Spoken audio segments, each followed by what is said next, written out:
Is there anything else that you would like, I guess, folks at home to know about how a bipartisan group such as the Future Caucus functions? Like, is there anything specific about you guys that is unique to you guys because of the kind of meshing of political parties?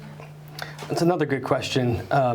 First, I think people should know that it exists. Absolutely. That there's a lot of misconception. You take in the news and the media, and you think every politician just hates each other if you're on the other side. And I mean, you get a lot of that, I think, at the federal level. Right. But probably less than even is reality. And same on the state level. I don't think people realize how much we do work across the aisle. In fact, I'm not sure what the exact percentage is, but I want to say 80% or something of what we do pretty high. Is unanimous. And I think people, if you ask them, they'd probably say the reverse, that maybe there's 20% of the stuff that you agree on, and it's just not the case. So, I mean, the work can be done, it is done.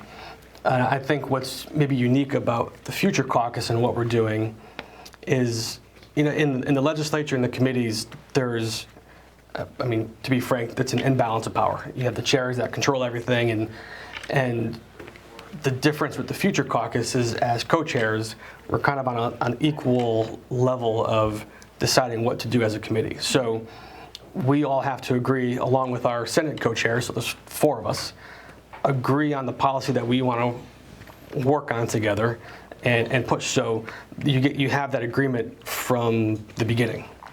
And I think that's a different sort of way that it works compared to legislative committees, but one I think is important. I think paints an example of how maybe we can, you know, collaborate moving forward.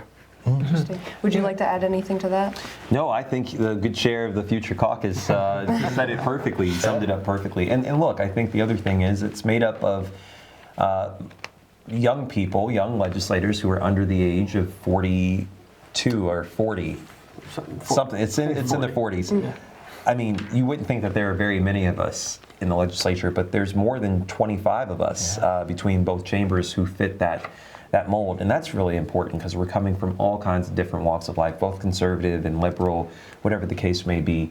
But this is happening all over the country, and they're trying to figure out ways just to do good things with the time that they have, and that's a really hard concept to come by because on issues, I will tell you, on issues that I think that I would galvanize no support from the Republicans on, I'm shocked and amazed when we do talk about things like, you know, public safety for public officials, or we talk about student loan debt, or we talk about child care. Like, these are all things that everyone cares about. It's just how you approach it.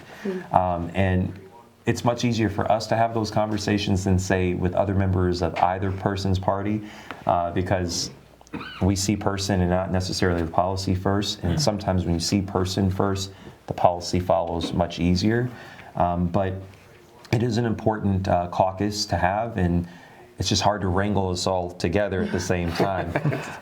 But it has a lot of heart, and a lot of opportunity for us to pose a different solution for the future.